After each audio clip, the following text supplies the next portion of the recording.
Assalamualaikum warahmatullahi wabarakatuh. Selamat bertemu kembali ya teman-teman di materi kita yang sekarang ini masih di sosiologi sastra. Dan pada kesempatan kali ini kita akan membahas strukturalisme genetik atau genetic structuralism. Setelah minggu kemarin Anda sudah mempelajari Marxism ya, ada 4 video mulai dari premis-premis Marxism itu apa, kemudian ada kelas ya, ada proletar, ada berjuang, kemudian ada value ya. Nilai itu apa? Ada exchange value, social exchange value, ada commodity, commodification. Saya harap Anda betul-betul menyimak 4 video yang sudah saya posting di apa itu namanya web kuliah maupun di grup WA. Karena memang kajiannya cukup panjang ya untuk Marxism, dan itu pun yang ada di video itu masih sangat minim sekali. Itu baru dasar-dasarnya. Teman-teman jika ingin mempelajari lebih lanjut harus membaca lagi. Mohon maaf. Nah, sekarang kita akan membahas strukturalisme genetik. Jadi teori strukturalisme genetik ini dipropos oleh Lucian Goldman. Oke, nah adalah sebuah tipe sosiologi sastra yang memahami karya sastra dari asal-usulnya. Strukturalisme genetik memiliki kekhasan yang berbeda dengan kajian sosiologi sastra lainnya, yang cenderung melupakan struktur estetik karya sastra. Strukturalisme genetik berangkat dari struktur karya sastra yang dipahami dalam hubungannya dengan struktur masyarakat dan pandangan dunia yang melahirkan. Pengertian strukturalisme genetik. Okay.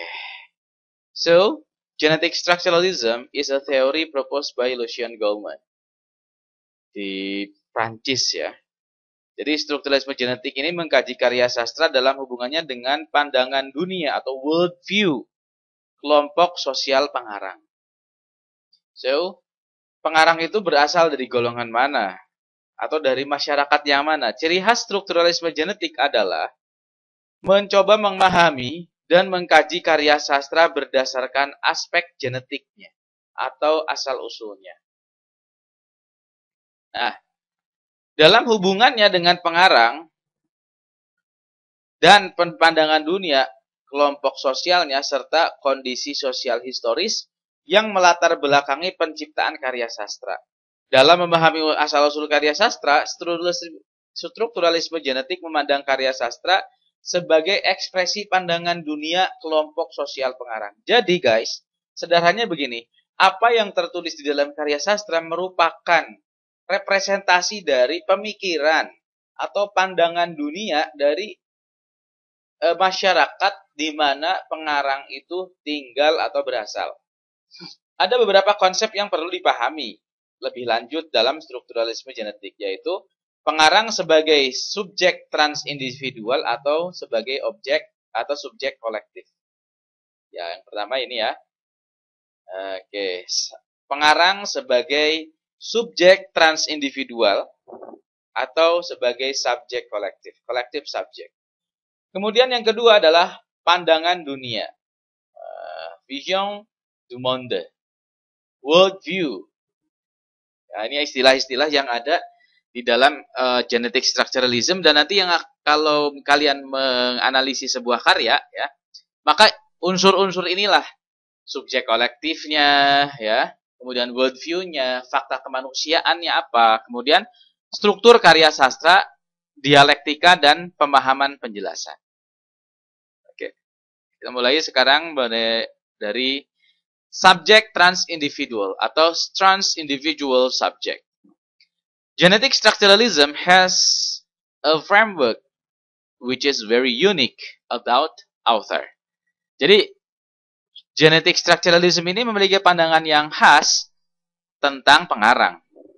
Pengarang tidak dilihat sebagai seorang individu. He is or she is not seen as an individual who create literary work by himself in according to expressive theory. Jadi bukan dalam pandangannya ekspresif ya. Jadi kalau kalian ingat ya teorinya Abrams ya, ada ekspresif, mimetic dan lain sebagainya ya. Maka Pengarang bukan dalam posisi itu, melainkan pengarang dalam pandangan strukturalisme genetik dianggap sebagai subjek transindividual atau subjek kolektif. What is collective subject? Subjek kolektif adalah subjek yang mengatasi batas-batas individu yang di dalamnya individu hanya merupakan bagian darinya. Sebagai sebuah subjek kolektif, pengarang bukan semata-mata kumpulan individu yang berdiri sendiri-sendiri, melainkan merupakan satu kesatuan, satu kolektivitas. Ya. Dalam hal ini, pengarang dilihat sebagai anggota kelompok sosial tertentu yang ada di dalam masyarakat. So, pemikiran atau pandangan dari pengarang berupa atau merepresentasikan pandangan dari kelompok sosial tertentu di mana dia termasuk di dalamnya. Nah, lantas kelompok sosial itu apa? Kelompok sosial adalah sebuah komunitas dalam masyarakat yang memiliki persamaan ide, ya kan? Persamaan gagasan dan aspirasi yang membedakan dengan kelompok sosial lainnya. Persamaan ide, gitu ya. Gagasan dan aspirasi yang membedakannya dengan kelompok sosial lain disebut sebagai pandangan dunia. Oke. Jadi kelompok sosial itu adalah, oke nih. Ini kelihatannya sederhana, tapi mudah-mudahan kalian tidak bingung ya. Jadi kelompok sosial itu adalah komunitas dalam masyarakat yang idenya sama, gagasannya sama, dan aspirasinya sama. Itu kelompok sosial yang dimaksud di sini ya. Kelompok sosial yang diwakili nanti oleh kolektif subjek. Nah, sementara pemikiran, aspirasi, gagasan, dan ide dari kelompok sosial tersebut itu disebut sebagai world view atau pandangan dunia. Kita akan coba ke bawah nih. Kita akan mencoba contohnya nih guys. Baca gini. Seorang pengarang misalnya Ayu Utami. Oke, Ayu Utami itu menulis novel yang berjudul Saman dan Larung. Dalam pandangan strukturalisme genetik, ya, Ayu Utami itu dianggap sebagai subjek transindividual atau anggota dari subjek kolektif tertentu yang terdapat dalam masyarakat. Nah, kita lihat lebih detailnya. Apa sih pandangan dunianya? Gagasannya mengenai feminisme yang terdapat dalam kedua novel tersebut yang mengkritisi dominasi patriarki dianggap mewakili pandangan kelompok sosialnya. Yang perlu dilacak adalah dari kelompok sosial manakah Ayu Utami itu berasal? Atau subjek kolektif apakah yang dia wakili? Tuh ya. Itu adalah subjek kolektif. Nah, sebetulnya dari poin yang C ini yang membahas subjek kolektif sudah kena semua juga nih. Kelompok sosial itu apa? Worldview itu apa? Tapi tetap kita akan urai lebih rinci lagi sesuai yang ada di buku ini ya. Nah, sekarang kita akan membahas pandangan dunia. Pandangan dunia atau worldview adalah istilah yang digunakan untuk menyebut konsep yang menyeluruh dari gagasan-gagasan, aspirasi-aspirasi, dan perasaan-perasaan yang menghubungkan secara bersama-sama anggota suatu kelompok sosial tertentu dan yang membedakannya atau yang mempertentangkannya dengan kelompok sosial yang lainnya. Nah, karena merupakan gagasan-gagasan, aspirasi-aspirasi dan perasaan-perasaan dari suatu kelompok sosial tertentu, maka pandangan dunia itu juga dianggap sebagai kesadaran kolektif. Kesadaran kolektif ini berkembang sebagai hasil dari situasi sosial ekonomik tertentu yang dihadapi oleh subjek kolektif yang dimilikinya. Kemunculannya mengalami proses yang panjang. Oke ya, jadi kita di sini sudah membahas menyinggung kesadaran kolektif. Jadi kesadaran kolektif itu juga pada saat yang bersamaan itu sama dengan pandangan dunia. Nah, proses yang panjang itu disebabkan oleh kenyataan bahwa Pandangan dunia merupakan kesadaran yang mungkin, yang tidak setiap orang dapat memahaminya. Kesadaran yang mungkin adalah kesadaran yang menyatakan suatu kecenderungan kelompok ke arah suatu koherensi menyeluruh, perspektif yang koheren dan terpadu mengenai hubungan manusia dengan sesamanya dan dengan alam semesta. Kesadaran ini jarang disadari oleh pemiliknya, kecuali dalam momen-momen krisis dan sebagai ekspresi individual pada karya-karya kultural yang besar atau karya-karya kanon. Nah, itu adalah penjelasan terkait pandangan dunia. Apa itu pandangan dunia? Itu tadi ya. Oke. Pandangan dunia nama lainnya adalah kesadaran kolektif. Kemudian struktur karya sastra. Genetic structuralism sees literary work as social fact. Jadi, karya sastra itu disebut sebagai fakta sosial menurut pandangan genetic structuralism. Fakta sosial itu apa? Fakta sosial adalah fakta atau suatu hal yang mempunyai peran dalam sejarah. Sebagai fakta sosial, karya sastra, terutama yang kanon ya, itu merupakan hasil aktivitas yang objeknya sekaligus alam semesta dan kelompoknya adalah manusia. Karya sastra yang besar berbicara tentang alam semesta dan hukum-hukumnya, serta persoalan-persoalan yang tumbuh darinya. Oleh karena itu, karya besar hanya dapat diciptakan oleh pengarang sebagai anggota subjek kolektif tertentu. Nah, karya sastra yang besar merupakan produk strukturasi dari subjek kolektif. Karya sastra mempunyai struktur yang koheren dan terpadu. Nah, strukturalisme genetik mempunyai konsep struktur karya sastra yang berbeda dengan struktur yang dikenal umum sebelumnya.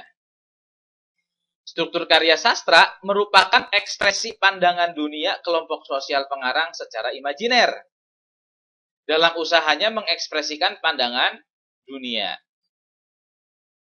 Pengarang menciptakan semesta tokoh-tokoh, objek-objek, dan relasi-relasi secara imajiner.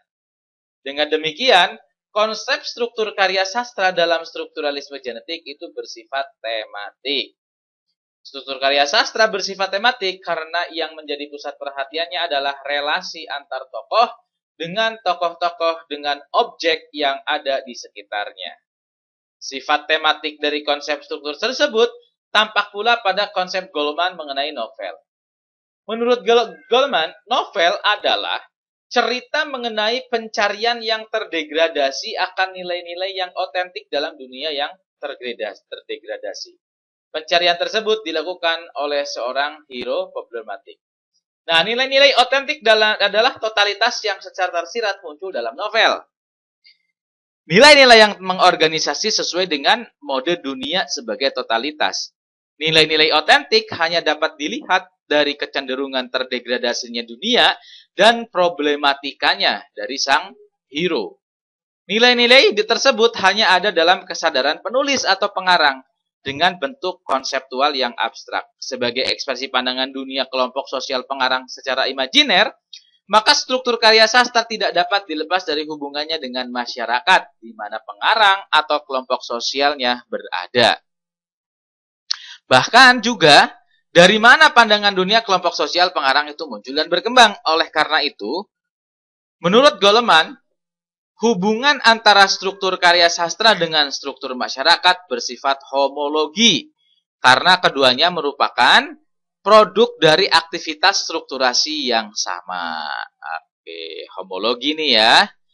Berdasarkan pandangan tersebut, maka pemahaman terhadap genetis struktur karya sastra tidak dapat dilepaskan dari hubungannya dengan pengarang dan kelompok sosialnya. Pandangan dunia, kelompok sosial pengarang, dan struktur masyarakat. Kemudian, dialektika, pemahaman penjelasan. Untuk memahami hubungan antar struktur karya sastra dengan struktur masyarakat, yang dimediasi oleh pandangan dunia kelompok sosial pengarang, Goleman menggunakan metode dialektika. Apa itu? Metode dialektika merupakan cara memahami karya sastra yang ditandai oleh pasangan konsep, keseluruhan dan bagian, pemahaman dan penjelasan.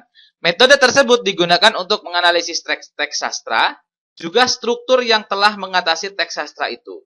Struktur yang menempatkan teks sastra secara keseluruhan hanya sebagai bagian.